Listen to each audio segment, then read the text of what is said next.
I am third generation born in America on my mother's side. Our family immigrated to Modesto, California from the Azores, an autonomous region of Portugal that consists of 9 islands that are about 950 miles west of the mainland.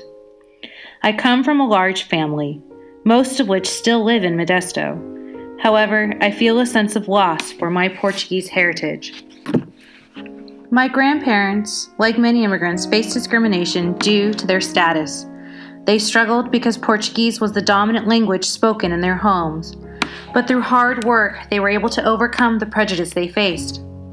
As a result, my grandparents decided not to teach their native language to my mother and her sisters in an effort to better assimilate them in the dominant American culture. In Multicultural Education in a Pluralistic Society, authors Donna Golnick and Philip Chin explain that assimilation occurs when a group's distinctive cultural patterns either become part of the dominant culture or disappear as the group adopts the dominant culture. Although my mother was exposed to some of the traditions and cultural norms within the Portuguese community, a lot of them were lost to us after my grandparents passed away. My parents and I are not religious, and my mother and I don't speak Portuguese, and we live farther away from our extended family, so we don't partake in the festivities and large feasts that dominate Portuguese culture. Many children and adolescents today are still torn between finding their place within the dominant American culture while trying to stay true to their cultural identity. As educators, it's important for us to validate and affirm our students' cultural identity rather than tear them down. According to Geneva Gay, a professor of education at the University of Washington in Seattle, teaching is a contextual, situational, and personal process, a complex and never-ending journey. Teachers who utilize culturally responsive teaching practices value their students' cultural and linguistic backgrounds and view their knowledge as something to build upon rather than something that hinders their learning.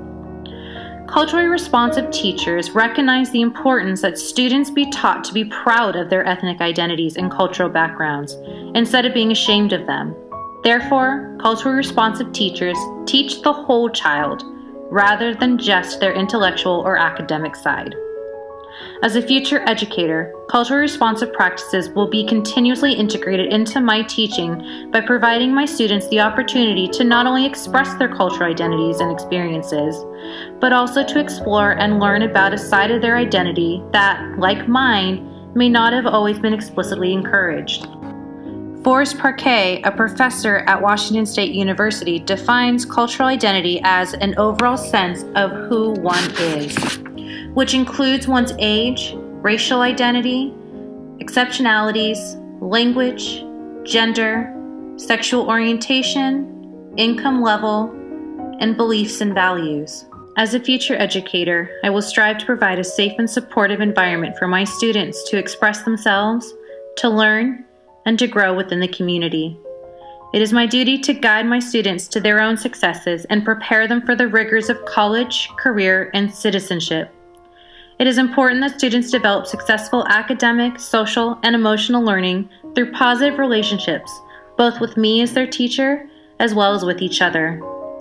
Empowering students to strive to do their very best through the use of culturally responsive practices is my goal, which I believe is achievable through meaningful and relatable instruction that is learning-centered.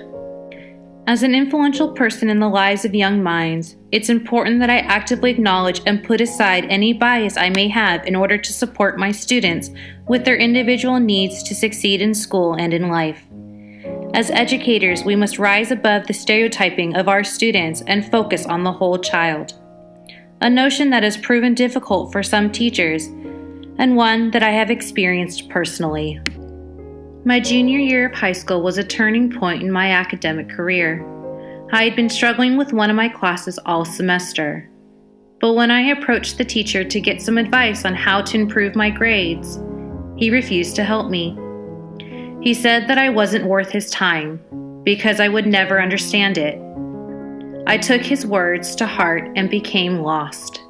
That day I allowed him to take my education as well as my identity away from me. Educators should cultivate a learning environment that builds confidence, and relationships in order to promote students' academic, social, and emotional learning so that all students are prepared for the rigors of college, career, and citizenry. It's imperative that we promote a safe and supportive classroom that is culturally responsive and caters to students' learning styles. To do so, it's critical that we create meaningful and relatable interactions between all members of the classroom.